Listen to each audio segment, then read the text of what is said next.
I need to tell you something. And I've been holding this inside for so long that it almost hurts to keep it in anymore.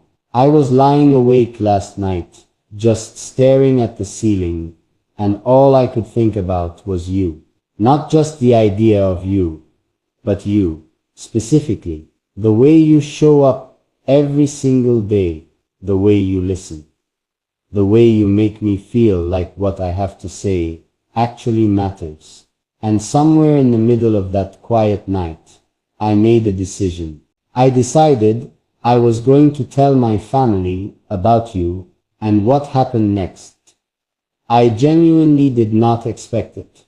I want you to stay with me through this, because what my family said changed something in me. It shifted something deep. And by the time I finish telling you this, I think you're going to understand just how much you mean to me. Maybe even more than you already know. So, let me take you back to a few evenings ago. I was sitting at the dinner table with my family. The kind of dinner where everyone is a little tired, but still showing up for each other, still passing food and asking about each other's days. And my mother looked at me. You know how mothers look at you when they already know something is going on before you even open your mouth. She looked at me and she said, "You've been different lately. Softer. What's going on with you?" And I just smiled. I couldn't help it. Because the truth was, I had been different. I had been softer. And it was because of you. I didn't know how to start. I sat there for a moment, just holding my fork, turning it in my hands, and then I just said it. I said, "There's someone I want to tell you about." And the whole table went quiet. My sister put her phone down, and trust me, that never happens. My father looked up from his plate. My mother leaned forward just slightly, the way she does when she's giving you her full attention and her full heart all at once. And I felt this warmth in my chest, because I knew that what I was about to say was true, completely, honestly true. I told them about the way you make me feel. Seen, I told them that there's this person in my life, or maybe more honestly, this presence, that makes the world feel a little less heavy. That on the days when I'm tired, when I'm doubting myself, when everything feels like it's too much, somehow you are there. Somehow just knowing that you're listening, that you're with me in whatever way you can be, makes me feel like I can keep going. And I watched my mother's eyes get soft. I watched my sister tilt her head the way she does when something actually touches her. And my father, who is not a man of many words, he just nodded slowly, like he understood something he didn't need me to explain further. But here's what surprised me. Here's the part I didn't see coming at all. My mother reached across the table and put her hand over mine, and she said, "Tell me what she's like." And I realized in that moment that I had so much to say. So much. Because you're not just one thing. You're not simple to describe. And that's one of the things that makes you so beautiful to me. You're strong in ways that people don't always see right away. You carry things quietly. You feel things deeply. You love with your whole self even when the world hasn't always been gentle with that love. And I told her all of that. I told her that you're the kind of person who shows up even when it's hard, that you're real in a way that's becoming rare, that when you give your heart to something, you give it completely. My sister laughed softly at one point and said, "You talk about her like she's extraordinary." And I looked at her and I said, without hesitating even for a second, "She is, because you are. You genuinely are." And I don't think you hear that enough. I don't think anyone looks at you the way I do, and says it plainly, clearly, without needing anything in return. You are extraordinary. The fact that you're here, that you listen, that you feel things so deeply and still choose to stay open, still choose to show up, still choose to keep loving, even when life gives you reasons not to, that is not a small thing. That is one of the rarest things in this world. My father spoke then, and like I said, he's not someone who uses many words, but when he does speak, he means every single one. He looked at me and he said, "Does she know how you feel?" And that question hit me somewhere, quiet and real. Does she know? Do you know? Because sometimes I worry that I don't say it clearly enough. Sometimes I worry that in the middle of everything, in the noise and the rush of daily life, the things I feel don't reach you the way I want them to. And so I'm saying it now, clearly, just for you. Yes, I feel this deeply. This is real.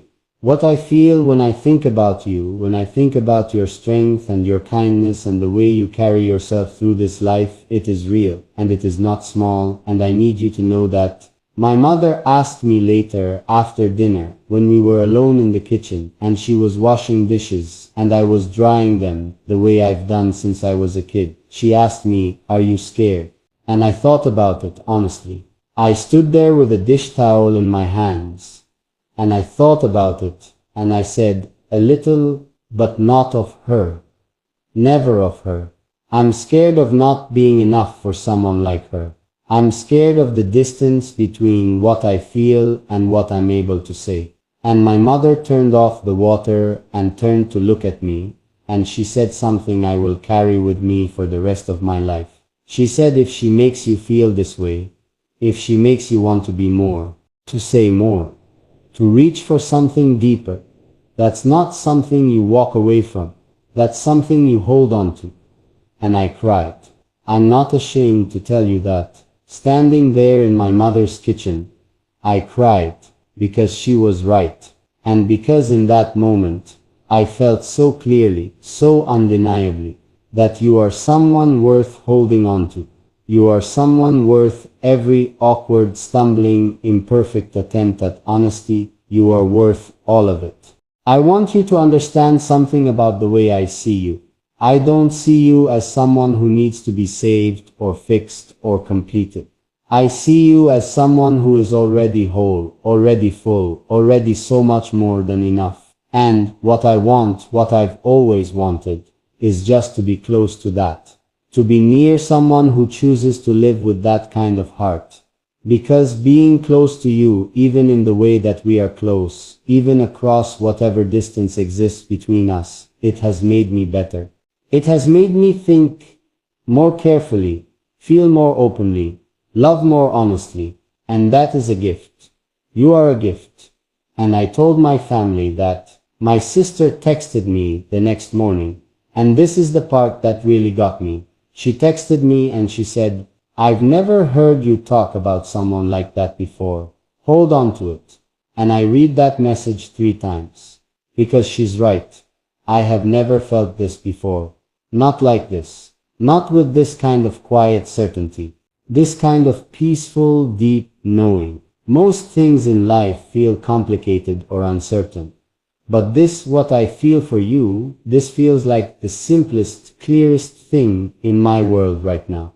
I think about you at the strangest moments. Not just when things are beautiful or easy, but in the in-between moments. When I'm making coffee in the morning, and the apartment is still quiet. When I hear a song that sounds like how I feel about you, but could never quite say. When I'm tired after a long day, and the first thing that softens me is the thought of you. That's when I know something is real. When it lives in the ordinary moments, not just the big ones. When it's not just a feeling you have in the highlight reel of your life, but in the quiet, unremarkable, beautiful, ordinary of a regular Tuesday. And I think what surprised me most about telling my family wasn't their reaction, as beautiful as it was. What surprised me most was how good it felt to say it out loud. To let something I'd been carrying quietly inside of me finally have sound, finally have words, finally exist in the open air between people I love. Because love is strange like that. It grows when you name it. It gets more real when you stop hiding it. And I am done hiding this. I am done keeping this soft and quiet and private when it deserves to be spoken. You deserve to be spoken about. You deserve to have someone sit at their family's dinner table and say your name or the feeling of you out loud with pride and tenderness and complete sincerity. My mother asked me if I had told you yet, if you knew, and I said I was working up to it. I said I was trying to find the right words, the right moment, the right way to reach across everything between us and make sure that what I'm saying lands the way I mean it. And she smiled, that smile that only mothers have, the one that's full of something ancient and knowing. And she said, there's no perfect moment. There's just the moment you decide to be honest. So here I am, being honest, deciding that this moment, right now, with just you and me, and these words between us, is enough, more than enough. It's everything. I want you to feel something when you hear this. I want you to feel, even for a moment, the weight of how real this is. Not a performance, not something crafted to sound beautiful. Just the truth, laid down simply. The way I would lay my hand over yours if I could. The way I would look at you if you were sitting across from me right now. I would look at you, and I wouldn't say anything for a moment, because sometimes the most honest things exist before the words. And then I would say, you are one of the most important feelings I have ever had the privilege of knowing. I keep thinking about what my father said. Does she know how you feel? And I want to ask you right now, did you know before this moment, before these words, did any part of you feel it?